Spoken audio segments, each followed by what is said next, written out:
You have a Chevrolet Equinox or a GMC Terrain like this one right here, and it's pushing 8 to 10 years old. Chances are the rear hatch shocks are starting to wear out.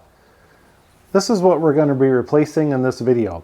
If you've ever opened up your rear hatch, started to put some groceries in it, and the hatch come down and hit you on the head, then this video is for you. I'm going to show you step by step on an easy process how to replace these shocks and have that hatch stay up like new again.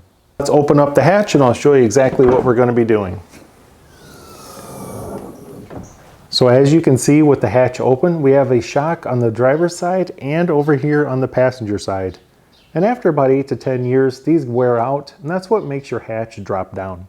So before we go taking one of these shocks off, as you can see I have a 2x4 wedged up there into the hatch, so it's not going to drop down when I take one of these shocks off.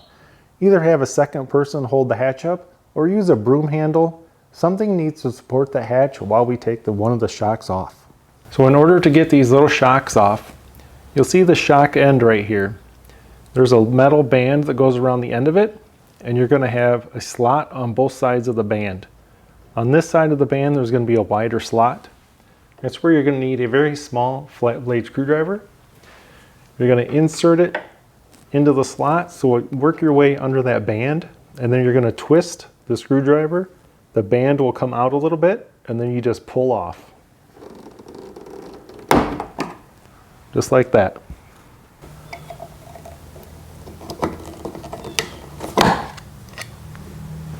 Now to reinstall the driver's side shock, you're just going to line up the hole in the shock with the ball and just press in.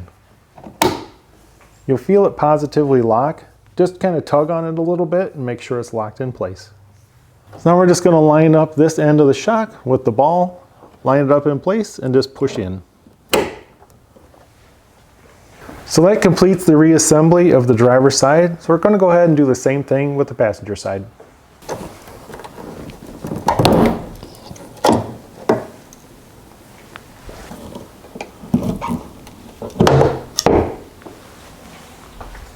Reinstall on the passenger side. It doesn't really matter if you do the part that's attached to the body of the car or the rear hatch.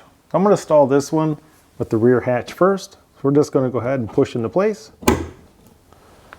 I'll just rotate the shock up and push this side into place. Now I'm going to close the hatch up and reopen and just test it out.